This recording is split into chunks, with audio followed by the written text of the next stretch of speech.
algo de los ciclos del metabolismo también, ¿de acuerdo?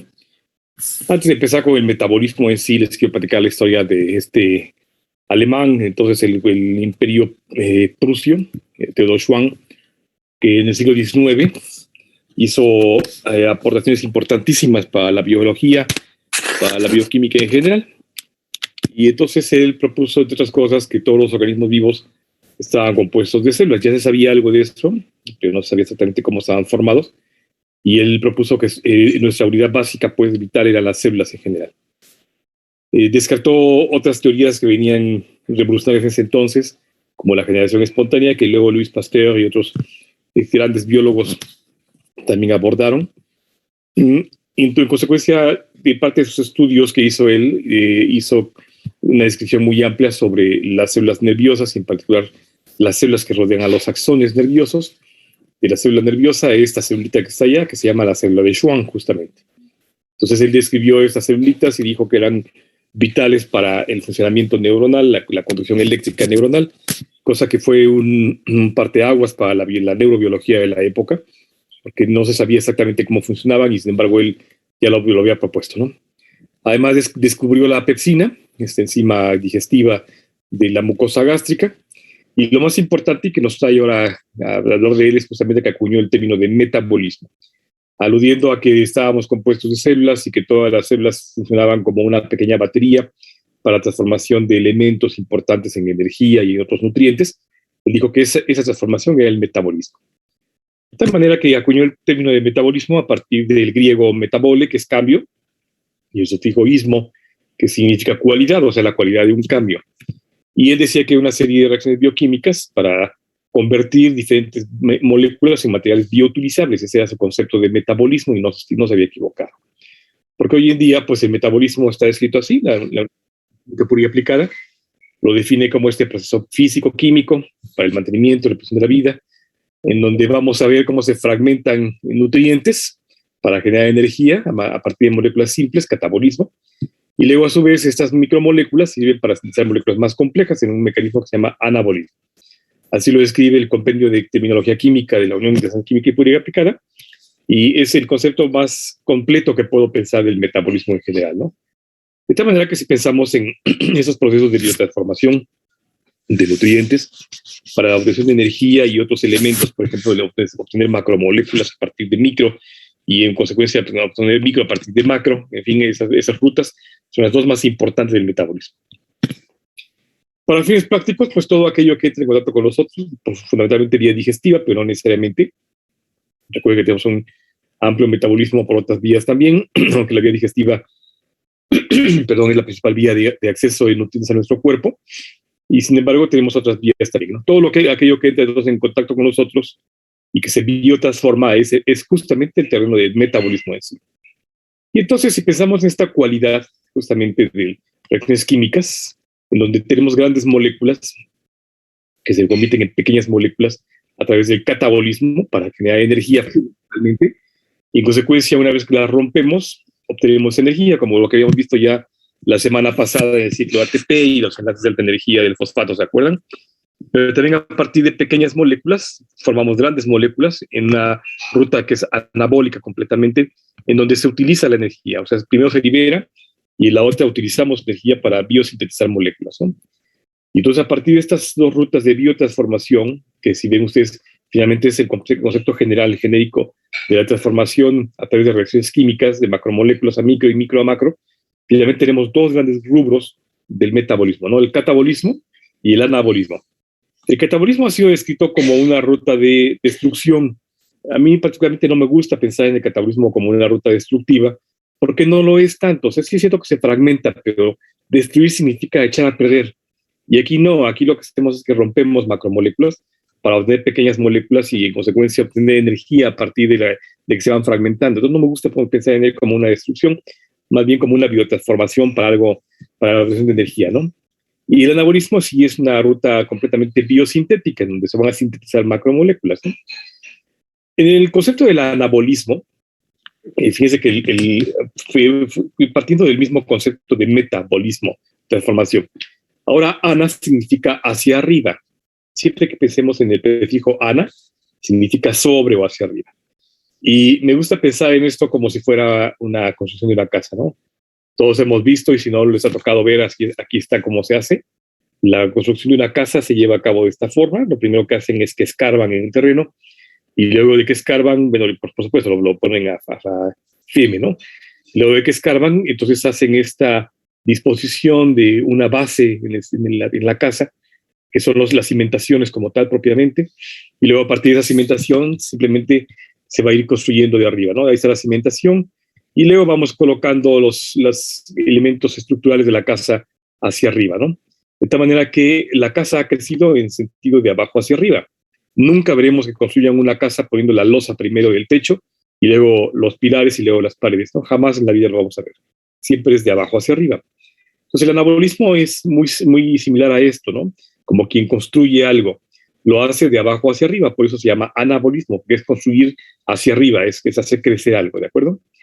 Y en consecuencia, si por ejemplo yo tengo dos glucosas, glucosa más glucosa, que voy a unirlo a sus unidades para formar glucógeno, esta implicación de energía justamente para formar glucógeno, igual que aminoácido con aminoácido para formar proteínas o péptidos, que también implica el gasto energético, pues, para poder formar cosas. Glicerol más ácidos grasos, que me forma gliceroles, por ejemplo. Finalmente, todos estos son rutas anabólicas, en las que a partir de micromoléculas o pequeñas moléculas como glucosa, aminoácidos, como glicerol, un alcohol con ácido graso, yo voy a formar moléculas más complejas, ¿no? Mucho más, las macromoléculas como las proteínas, como el glucógeno, que es una molécula enorme, muy grande, o los ácidos grasos, ¿no? Que en general, aquí se tiene glicerol, pero bien podría ser colesteroles u otros ácidos grasos, ¿no? De tal manera que esta construcción hacia arriba implica ir fabricando macromoléculas o moléculas más complejas a partir de pequeñas moléculas, ¿de acuerdo? En este caso, monómeros para hacer oligómeros o polímeros. En cambio, en contraparte, el catabolismo, cata significa hacia abajo, si ana es hacia arriba, cata es hacia abajo. Y entonces el mismo concepto de la casa. Nunca van a ver ustedes que derrumben una casa, primero cimentando la parte de abajo de la casa aquí, a menos, claro, que vayan a hacer una demolición de un edificio, pues sí lo van a minar desde la base, ¿no? Para que se colapse. Pero si van a ver ustedes que derrumban un cuarto, por ejemplo, el albañil o el obrero no va a empezar por romper aquí las paredes, porque en consecuencia va a debilitar el peso y en consecuencia se va a colapsar el techo sobre él y lo va a aplastar. De tal manera que es una torpeza pensar en que van a derrumbar un cuarto a partir de las paredes o las cimentaciones, ¿no? Siempre empiezan rompiendo la losa, ya que quitan el techo, entonces empiezan a romper las paredes de arriba hacia abajo. Igual nunca empiezan a romper aquí abajo para que se colapse, ¿no? Porque empiezan a romper de arriba hacia abajo. Entonces igual, el catabolismo entonces es inverso. Es en la biodisposición de ahora de estas macromoléculas, dando de arriba hacia abajo, como si hubiésemos empezado en sentido inverso hasta que dejamos la parte de la base, ¿no? En este caso de la casa. En consecuencia, esto va, pero hacia abajo. ¿Hasta aquí dudas, chicos, de anabolismo, catabolismo? ¿Todo bien, doctor? No, ningún, todo bien. Okay. Muy bien. Ahora, hay un concepto más adicional al metabolismo. Todos ustedes han oído de los anfibios, como el simpático reptilito que está viendo aquí enfrente. Anfi significa dos, pero distintos, dos, pero diferentes, bios, vida. Por eso es que este amiguito es un anfibio, porque vive tanto en el agua como fuera de ella. Como vive en dos entornos diferentes, es un anfi, y bios, vida. Entonces, a partir del prefijo de anfi, que es dos pero diferentes, tenemos ahora el concepto de anfibólico. Recuerden que metabolismo, anfibolismo. Entonces, el concepto de anfibólico significa que tiene dos pero diferentes. ¿Dos qué? Tiene catabólico y anabólico, ¿de acuerdo? Son contrarios, son antagónicos uno del otro, pero comparten en todo caso en la misma ruta metabólica. Les presento al ciclo del ácido cítrico, que se llama también el ciclo de los ácidos tricarboxílicos, o más famosamente conocido como el ciclo de Krebs, en honor a Sir Hans Krebs. Y entonces a partir del piruvato se obtiene el astricoenzima A, y luego esta coenzima A se suma al citrato, al fosfaturato, succinilo, malato, oxaloxato, y da una vuelta al ciclo como tal, pues se llama ciclo como tal. Es circular y es reciclativo. Esta vía del ciclo de Krebs, o ciclo del ácido tricarboxílico, tiene una ruta anabólica en la que forma cosas. Por ejemplo, a partir del cistrato yo puedo formar ácidos grasos. A partir del fosfaturato yo formo aminoácidos. igual que a partir de succinicoenzima el grupo hemo, a partir de malato, gluconeogénesis, otras cosas igual como aminoácidos y ácidos grasos, oxaloacetato, aminoácidos. Entonces, como ven, esta es la cara anabólica del ciclo de Krebs, en la que a partir de precursores de carbohidratos, como esos citratos, alfa-citrato, todos estos amigos de acá, formó cosas no sacarídicas, es decir, formó otras cosas. Estoy sintetizando moléculas que son importantes para mí, pero en todo caso, en consecuencia son biosintéticas. Y al mismo tiempo, utilizo una ruta catabólica, en donde, por ejemplo, los carbohidratos forman piruvato, ya conocimos aminoácidos glucogénicos que forman piruvato, también tenemos aminoácidos cetogénicos, formadores de acetatos, los ácidos grasos todos son formadores de acetatos, y en consecuencia, esta ruta que obtiene, entonces, aquí faltan algunos, pero está, el oxaloacetato también se alimenta a partir de algunos aminoácidos, en fin. Estas rutas que son ambiguas, porque son contrarias una de la otra, en la que una destruye, por decirlo así, ¿no? O sea, utiliza macromoléculas para obtener elementos, pero la otra utiliza pequeños elementos para formar macromoléculas, es decir, una ruta catabólica, pero anabólica. En una misma ruta metabólica le llamamos anfibólica. El ciclo de Krebs es un ejemplo claro del anfibolismo de una vía metabólica, en la que tenemos en la misma ruta un anabolismo y un catabolismo. Hay otras rutas que son esencialmente anabólicas, otras que son esencialmente catabólicas. La vía de Embden-Meyerhof también es anfibólica, aunque es mucho más catabólica, pero también es anfibólica la vía de Embden-Meyerhof que vamos a conocer, ¿no? La vía de la fosforilación oxidativa es fundamentalmente anabólica, forma, pero también utiliza elementos estructurales para funcionar, por lo tanto es ligeramente catabólica. En fin, cuando una ruta metabólica tiene entonces las dos caras, el anabolismo y el catabolismo, le llamamos anfibolismo, ¿de acuerdo? De tal suerte que yo podría tener polímeros como polisacáridos, lípidos, proteínas, que en una ruta catabólica, pues a partir de esos polímeros voy a formar macromoléculas como carbohidratos, ácidos grasos, aminoácidos, y luego otras más pequeñas para por ejemplo, liberar por descarboxilaciones dióxido de carbono, agua, grupos hidrogenados, en fin, un montón de cosas, ¿no? Y en el medio de esto, intermediarios metabólicos, ¿no? Como piruvato y otros del ciclo de ácido cítrico. Y esto, en consecuencia, como es catabólica, implica la adquisición de energía a partir justamente de ATP. De hecho, vemos es como este catabolismo entonces está implicando la formación también de energía. Pero lo que buscamos es conservarla. Ahora voy a formar energía para poderla utilizar después, ¿no? Es decir, mi energía libre de Gibbs, ¿no? Caso contrario, en el anabolismo, justamente lo que hago es al revés. Como yo necesito formar a partir de pequeñas moléculas, ya sea intermediarios, pequeñas moléculas, necesito formar macromoléculas. Ahora lo que voy a hacer es utilizar esta energía que había yo logrado acoplar en una ruta completamente endergónica. Ahora voy a utilizar la vía exergónica para a partir de energía como tal, el ATP, que me dé esta energía para poder sintetizar, formar. En consecuencia, la ruta anabólica es más bien para la utilización de energía, la ruta catabólica es para la obtención de energía y tenerla a disposición. ¿De acuerdo? Y de esa forma podemos ver cómo son contraparte una de la otra, mientras que una dispone, la otra en consecuencia forma y así sucesivamente. ¿De acuerdo? Ok. Ya conocimos le platiqué brevemente hace unas semanas de la vía de Embden-Meyerhof y en consecuencia hablamos algo de ella, aunque la vamos a retomar ahora ya próximamente cuando veamos carbohidratos. Pues, por ejemplo, yo tengo la glucosa, que utilizo ATP, el hidrolizo, para formar glucosa 6-fosfato, y luego voy transformándola en diferentes cosas hasta formar piruvatos, 2 piruvatos por cada mol de glucosa. En este intermediario utilizo nicotinamida de nucleótido, que la voy a reducir, ADP para formar ATP, en fin. Finalmente, esta vía de transformación de la glucosa, a partir de lo que yo como, entonces me lleva a formar energía. Así es como yo obtengo energía. Claro, como ven ustedes, esta vía de Embden-Meyerhof, que es anfibólica, implicó el acopio de energía para poder en consecuencia romper la glucosa, utilizar la glucosa, aunque al final me aporta un poquito de energía en forma de ATP. Pero finalmente esta ruta, que aunque es anfibólica, me lleva entonces a que de alguna forma yo obtenga energía por una ruta catabólica de los carbohidratos, esos carbohidratos que comí, los voy a catabolizar para finalmente obtener energía que va a funcionar en mi cuerpo perfectamente bien. ¿De acuerdo? Que en consecuencia sería más o menos esto, ¿de acuerdo? Lo que veríamos sería esto, lo vamos a ver más adelante. donde veríamos la glucosa, vean, aquí está el ATP para la glucosa 6-fosfato, una gran cantidad de electrones que están saltando a través no solamente de la vía de Enden-Meyerhof, pero también del ciclo de Krebs, ciclo de los ácidos cítricos. Aquí está la ruta del etanol, que vamos a revisar también puntualmente cuando veamos gluconeogénesis, y finalmente la cadena de transporte de electrones. Esta que estoy mencionando acá, la vía de Enden-Meyerhof, el ciclo de Krebs, la cadena respiratoria, aquí estaría la glucólisis, por tanto, anaeróbica y aeróbica, y no está aquí, pero estaría también la gluconeogénesis y la glucogénesis, en fin. Cada vez que yo hablo de una ruta en particular, me refiero a ella como vía metabólica.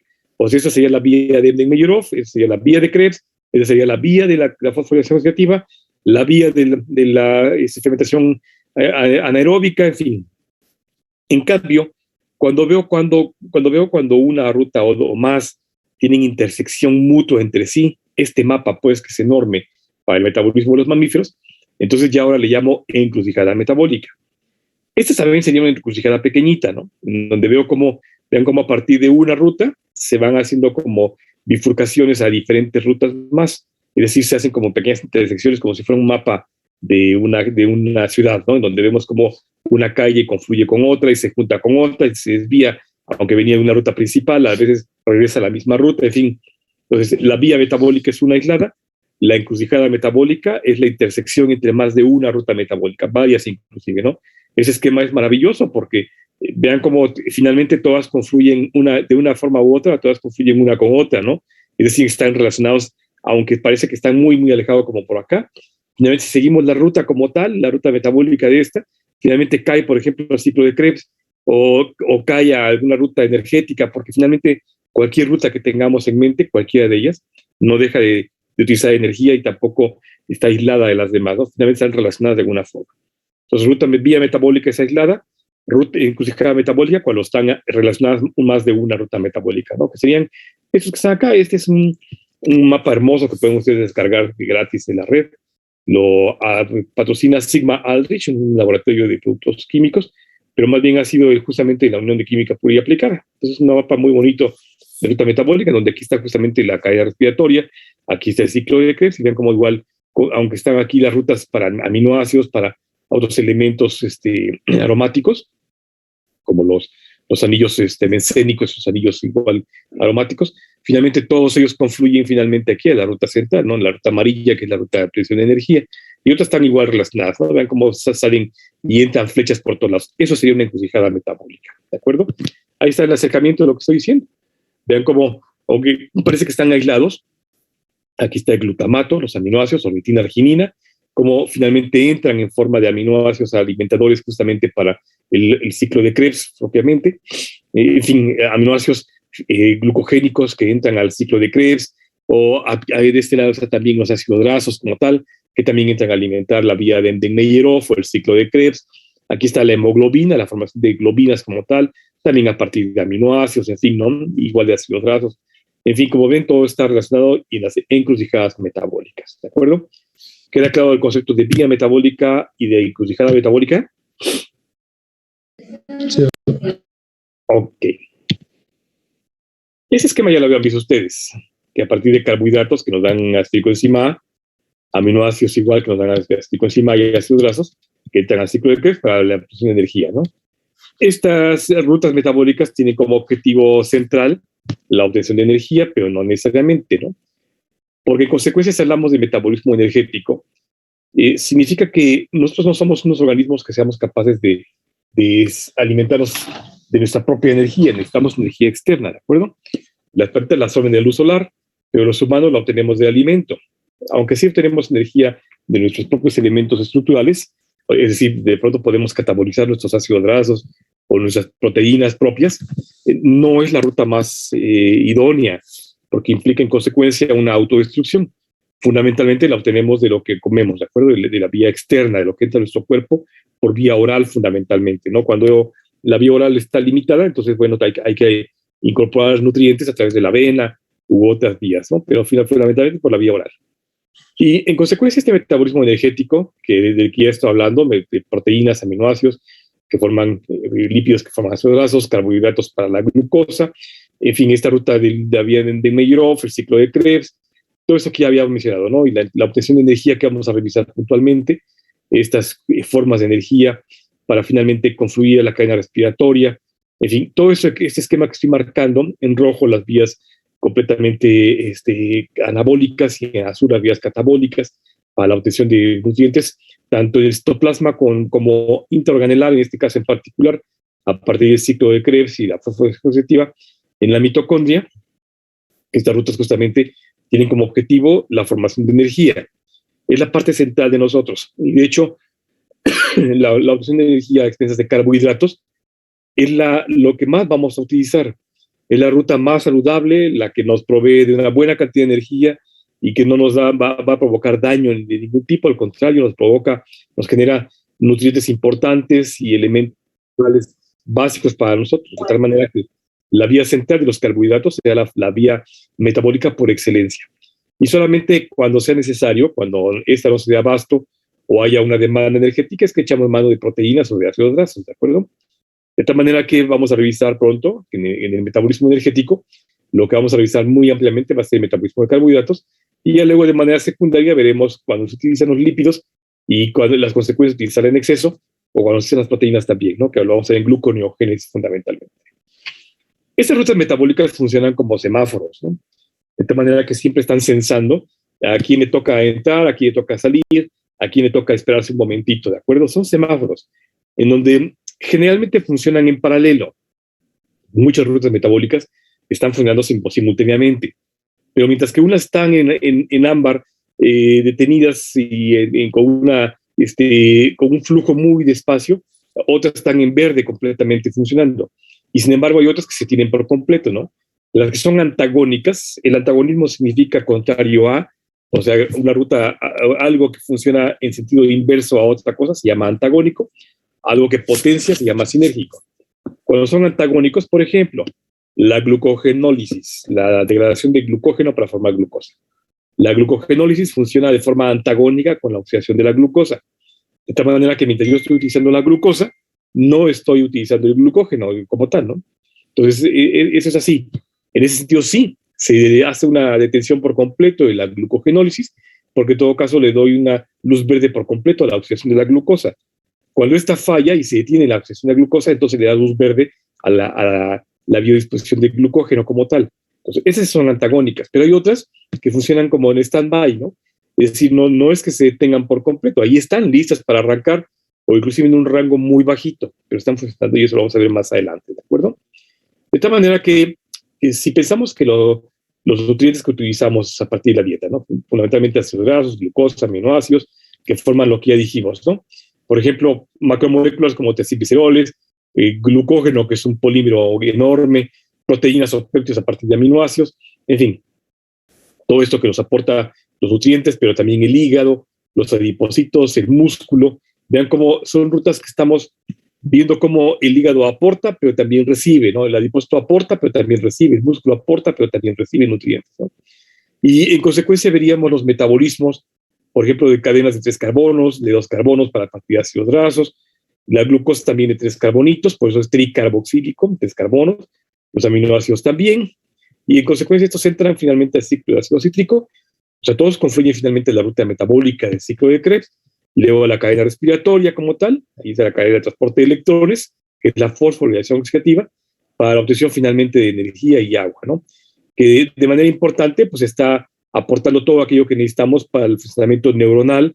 La neurona exige más o menos el 20% de todo lo que el acopio de glucosa se desvía al metabolismo neuronal, de tal suerte que aunque tenemos el 2% del peso corporal de nuestro cerebro, el cerebro demanda una gran cantidad de energía, ¿no? 20% o más de la energía de la glucosa se desvía literal directamente al cerebro, ¿no? También otras células fundamentalmente inmunológicas, ¿no? Y por supuesto células somáticas y epiteliales también utilizan energía para funcionar, ¿no? De tal manera que todo esto, nuestras células en general, las neuronas que son muy importantes, utilizan finalmente toda esta energía que estamos formando a partir de nutrientes que llegaron fundamentalmente de la vía digestiva, ¿no? Y así es como funciona la vía metabólica energética como tal, que vamos a revisar puntualmente, ¿no? Un elemento importante del metabolismo que vamos a revisar es el ATP, y de hecho ya habíamos visto algo de él, ¿no? Recuerden que el ATP es adenina, esta adenina que está pegada a una ribosa y en consecuencia se llama adenosina, y luego se le pegan 3 fosfatos inorgánicos para formar adenosina 3-fosfato o ATP, que es susceptible de hidrolizar los enlaces de alta energía aquí del fosfato inorgánico, del pirofosfato, para en consecuencia cada vez que libera uno, se forma energía, ¿no? Y en consecuencia me deja de ATP a ADP, adenosina difosfato. Y luego vuelvo a liberar otro fosfato de alta energía para más energía y para formar adenosina monofosfato. Y luego puedo pasar directamente de ATP a ANP para liberar pirofosfato y en consecuencia una gran cantidad de energía. Cada vez que yo hidrolicé aquí un enlace de alta energía, entonces esta hidrólisis me liberó energía al medio que hizo que se cambiara la configuración de muchas proteínas, de muchos elementos y que se activaran biotransformaciones o ese fosfato se pegara a algo y en consecuencia que señalizara o activara, iniciara, arrancara alguna ruta en particular, ¿de acuerdo? Esa es la ruta completamente catabólica del ciclo de ATP, que ya habíamos visto la semana pasada que se puede reciclar, y en consecuencia yo reincorporo el pirofosfato, o bien reincorporo el fosfato orgánico, para regenerar entonces a partir de AMP el ATP, o bien de la AMP, ADP y luego ATP, ¿no? De tal suerte que tengo las dos rutas, es una ruta anfibólica, en la que tengo tanto el catabolismo como el anabolismo. En el catabolismo implicó la liberación de energía, en el anabolismo implicó en consecuencia el acopio de energía para formar moléculas de alta energía que tengan yo energía a disposición. Es una energía endergónica. Esta energía endergónica, que luego se convierte en exergónica, y luego puedo reciclarla por volver a formarla endergónica, ¿de acuerdo? De tal manera que tengo una batería de energía ya que yo puedo echar mano de ella cuando sea necesario alguna ruta en particular, ¿no? El ciclo del NAD, que es el de la nicotinamida de los nucleótidos, son dos nucleótidos, este es 1 y 2, anclados por fosfatos inorgánicos, un pirofosfato. Son igual nicotinas que se derivan de la vitamina B, que tienen en consecuencia una adenina también. Y en consecuencia esta nicotinamida de los nucleótido es susceptible de acoplar hidrógenos acá. Y este hidrogenito, este pequeño hidrogenito, hace una gran diferencia. Porque ahora toda esta molécula, que es una molécula antioxidante muy importante, el NADH funciona como un activador celular, como un acarreador de electrones. ¿Qué electrón? Este electrón. Vamos a conocer ya pronto, cuando veamos el metabolismo de los carbohidratos, que formamos NADH, para justamente acoplar electrones. Es la única función del NADH. Acoplar electrones del metabolismo que por un lado no lastimen a la célula porque son oxidorreductores, y por el otro sí funcionen perfectamente bien para echar a andar después un motor molecular que se llama ATP sintasa, ¿no? Y por lo pronto lo van a tener ahí atrapado como tal. Son electrones que no queremos que estén sueltos en el plasma porque pueden dar lugar a cambios importantes en el pH. En consecuencia, tampoco queremos que se pierdan porque son muy importantes. Por eso es que se acoplan en una molécula como esta, que aunque es un animalote de molécula, toda su función radica en acoplar este pequeñito electrón, ¿de acuerdo? Y en consecuencia, veríamos esta ruta en la que ya después se libera el hidrógeno como tal y vuelve a reciclarse el NAD para luego volverse a reducir y formar NADH y luego oxidarse a NAD, ¿de acuerdo? Ese es el ciclo del NAD a NADH, ¿de acuerdo? En donde vemos cómo es un acoplador de electrones para el transporte de energía. Energía de hidrógeno, ¿de acuerdo? ¿Sí queda claro, chicos? Perdón, nada más lo podría volver a repetir, es que me perdí un poco. Ok, ¿el NAD? Sí, por favor. Claro. Bueno, decía yo que ese NADH o NAD es un dinucleótido, son dos nucleótidos. Aquí está el primero, que es una nicotinamida, una nicotina derivada de la vitamina B, que se une igual a una ribosa. Entonces esta nicotinamida está anclada, son dos nucleótidos igualitos que están anclados por grupos fosfato. Este es un fosfato de esta, este es un fosfato de la otra. Y toda conjunto, la nicotinamida, adenosina, dinucleótido, estos dos, funcionan como acarreadores de energía, pero también tienen una función antioxidante. La función antioxidante significa que va a atrapar electrones que no queremos que estén libres. Cada vez que un electrón está libre en el plasma, nos va a modificar el pH y además puede oxidorreducir muchas moléculas como lípidos. Y no queremos eso, porque las membranas celulares son lípidos y la oxidación lipídica implica el daño celular y el envejecimiento celular. En consecuencia, este NAD, nicotinamida del nucleótido, acopla los electrones aquí, ese pequeñito electrón, y en consecuencia evita que esté libre como tal en el plasma, al mismo tiempo que, por su acción antioxidante, al mismo tiempo que lo transporta, es un transportador de electrones. ¿A dónde lo transporta? A donde sea necesario utilizarlo, por ejemplo, la cadena respiratoria. Y entonces pasa de NAD oxidada a NADH reducida. En esta ruta endergónica, en la que estamos viendo cómo se acopla un electrón en forma de energía, igual que el fosfato orgánico, después va a ser susceptible de ser liberado, para que en consecuencia en una ruta exergónica, cuando libera el hidrógeno, oxida el NAD y vuelve a reciclarse para que luego vuelva a reducirse a NADH. ¿De acuerdo? Entonces el NAD es una molécula bifuncional que no solamente es un antioxidante importante para nosotros, sino que más importantemente es un transportador de electrones. ¿Ahora sí? Sí, ya quedó más claro. Gracias. Ok, Omar. Así funciona el NAD, ese es un ciclo como tal de NAD. Se parece mucho al ciclo del FADH. El FAD es muy similar, nada más que en lugar de nicotina, tiene flavina, otro derivado de vitamina D.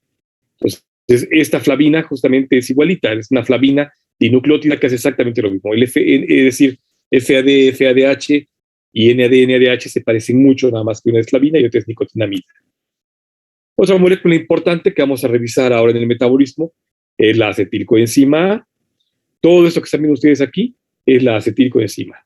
Y en consecuencia, es el grupo acetilo. Esta pequeña parte es el grupo acetilo. Y todo lo demás, todo este animalote de molécula, es la coenzima A. Esta coenzima A, igual que el FAD, igual que el NAD, igual es una molécula antioxidante que también es un transportador de algo, ¿de acuerdo? En este caso, el caso de un acetilo. El acetilo es un tesoro. Este acetilo es una molécula que es un tesoro para nosotros. Tiene dos funciones muy importantes en nuestro cuerpo. El primero es que forma elementos estructurales de rutas metabólicas como el oxalocitrato, para formar citrato. Y el otro más importante es que es lo que se llama el alimentador por excelencia del ciclo de Krebs. Al ciclo de Krebs lo podemos alimentar con un montón de cosas, ¿de acuerdo? Lo podemos alimentar con aminoácidos, con derivados lipídicos, un montón de cosas.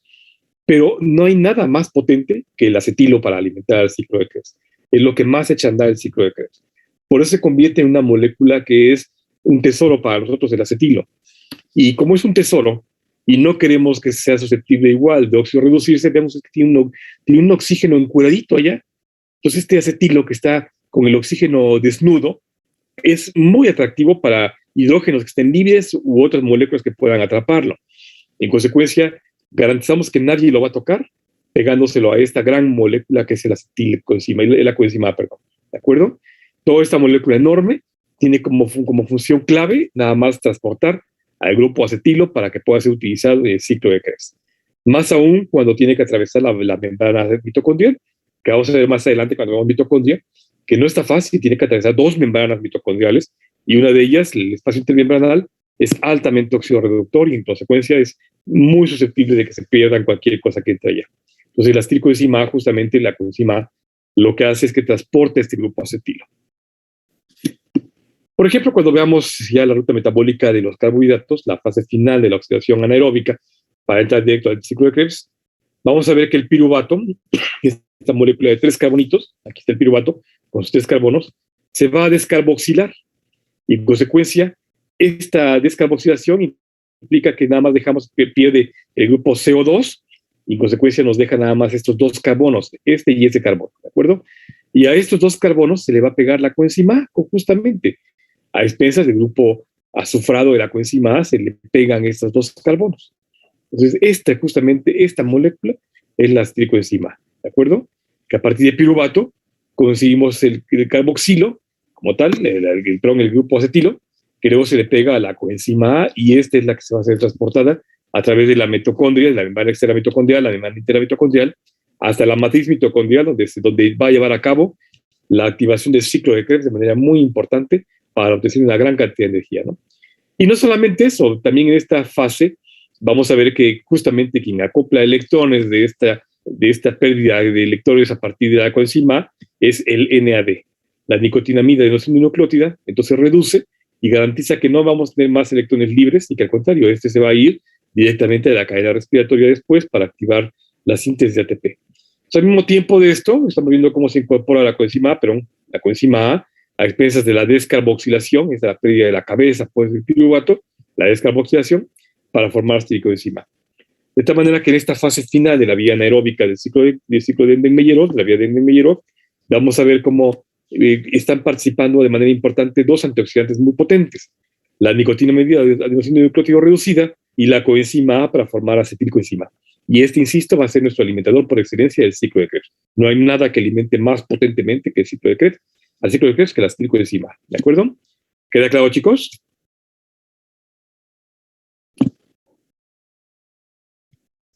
Sí, queda claro. Sí, doctor. Bueno, hay varios tipos de metabolismos. Gracias. Vamos a ver que hay metabolismo aerobio, anaerobio, energético, biosintético, todos los términos de acá, y hay un montón, hay cientos de tipos de metabolismos. Para fines prácticos no nos va a importar mucho eso porque son simplemente subnombres dependiendo de lo que haga cada ruta metabólica. Para fines prácticos diremos que hay solamente dos grandes tipos, ¿no? El anabolismo y el catabolismo. Y aquellas rutas que tengan los dos, pues serán anfibólicas. Claro, por ejemplo, la vía de Enden-Meyerov es anaeróbica, pero es fundamentalmente anfibólica, ¿no? El ciclo de Krebs es aeróbica, pero es una ruta anfibólica que es más bien biosintética, ¿de acuerdo? Eventualmente obtenemos calor, es una ruta calórica también, o sea, el ciclo de Krebs también es calórico, también es térmico. Entonces, como ven, esos son más bien apellidos secundarios, dependiendo más bien de qué hace cada una de las rutas metabólicas. En nosotros no ocurre, pero hay muchos organismos vivos, como pequeños insectos, que tienen la propiedad de hacer un metabolismo lumínico, que a partir del metabolismo celular, ellos obtienen cierto nivel de energía transformada en luz, ¿no? Pero nosotros más bien en calor. No somos luciérnagas ni tampoco tenemos la propiedad de bacterias bioluminiscentes para formar energía lumínica, pero hay organismos que sí. Entonces, como ven, ese más bien es un nombre secundario dependiendo de manera específica de a qué se refiere a cada tipo de los metabolismos. Pero insisto, para fines prácticos nada más hablaríamos de dos, el anabólico y el catabólico, ¿de acuerdo? ¿Hasta aquí dudas, chicos?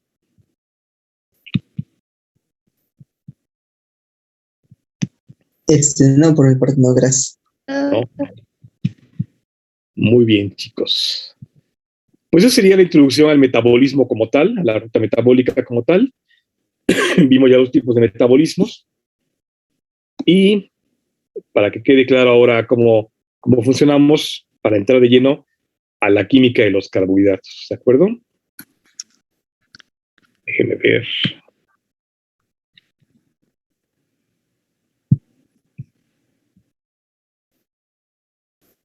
¿En la pantalla? Sí. Ok. Sí. Si hablamos directamente de los carbohidratos, antes de entrar de lleno al metabolismo de carbohidratos, vamos a dar algo de la química. Debemos de conocer que hay diferentes tipos de alcoholes. Aquí están algunos de los más importantes. Si pensamos en el metanol, sería el CH3OH, el etanol es CH3CH2, y así vamos, vean cómo vamos a no crecer la cadenita de carbonos, hidrocarburos, para luego dar propanol, butanol, pentanol y así sucesivamente, ¿no? Es decir, vamos a hacer crecer la cadena de carbones, hidrógenos a lo largo de esto para formar diferentes tipos de alcoholes. Pero el más pequeñito, el más simple de los alcoholes es el metanol, que es este de acá, ¿de acuerdo? Ese sería el alcohol de caña, el que podemos ingerir, ese sería el alcohol tóxico para nosotros, ¿no? El metanol. Pero hay dos tipos de derivados de alcoholes, ¿de acuerdo? Hay aldehídos y cetonas.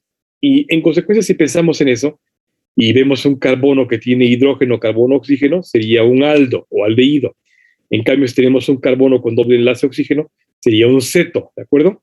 De tal manera que este será el grupo funcional aldehído o aldo y ese grupo funcional ceto o cetona.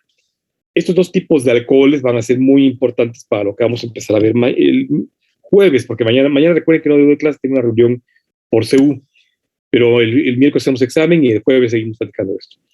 Y en consecuencia vamos a revisar esos dos tipos de alcoholes, aldehídos y las cetonas, que van a ser importantes porque finalmente los carbohidratos son derivados de alcoholes, ¿no? Por definición, los carbohidratos son derivados de alcoholes polihidroxialdehídicos o polihidroxis cetónicos, y van a estar compuestos de carbono, hidrógeno y oxígeno, ¿de acuerdo? La proporción es empírica en ese sentido. Cn, donde n es cualquier número de 3 a 6, más bien a 9, H2O, como si fuera el agua, N, ¿de acuerdo? Esta fórmula empírica de CnH2ON hizo pensar que fuera un hidrato de carbono, o sea, un carbo hidratado, un carbono hidratado, pero realmente no está en la forma de H2O, es más bien para fines prácticos de decir que es el doble de hidrógenos comparado con el oxígeno en la estructura del carbohidrato. Por ejemplo, voy a poner un ejemplo de una hexosa como la glucosa. Si pienso que tiene 6 carbonos, 6, entonces significará que tiene 12 hidrógenos y tiene 6 oxígenos, ¿de acuerdo? 6, C6, H2O, 6, ¿de acuerdo? En donde H2 es el doble de los oxígenos. Por tanto, tengo 6 carbonos, 12 hidrógenos y 6 oxígenos. Así estaría la glucosa, ¿de acuerdo? Entonces, como ven, la glucosa no está en forma de H2O, lo que está más bien es en forma de H, como H, pero con un carbono intermedio, o sea, no sería como H2O. Pero igual que los aminoácidos, que se llaman amino por la cola amino, aunque no necesariamente es amino, ya recuerden que es imino o es amoníaco, finalmente por fórmula estructural le llamamos aminoácido, ¿de acuerdo?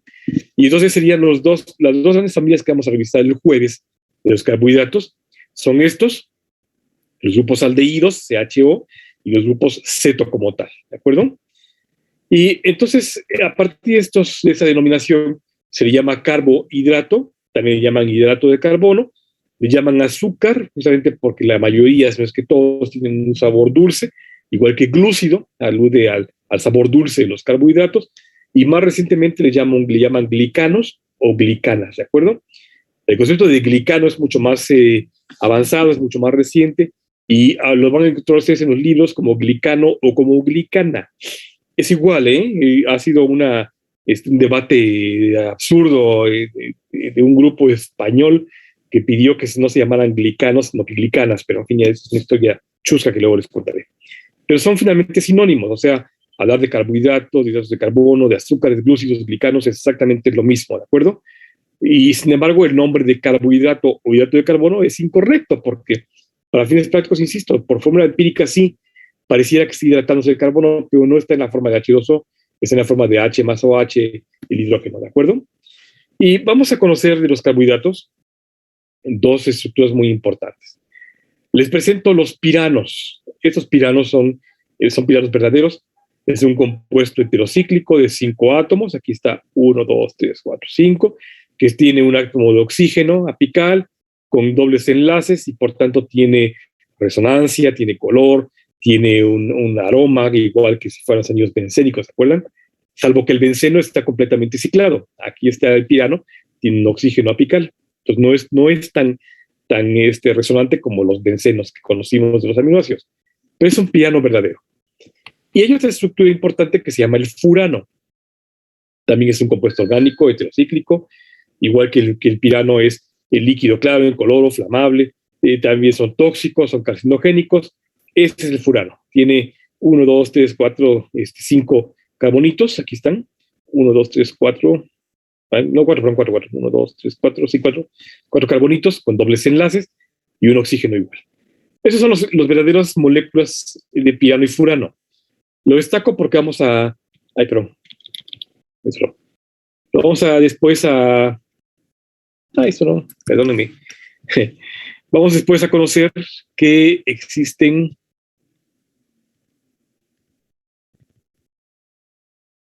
Ya me confundí aquí esta diapositiva. Aquí se está. Con esto termino lo de hoy. Vamos a conocer que existen estructuras tipo purano y tipo furano.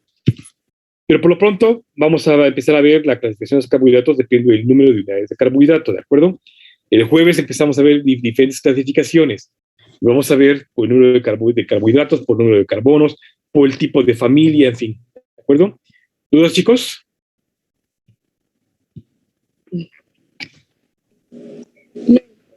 No, doctor. Bueno, mi foto, chicos.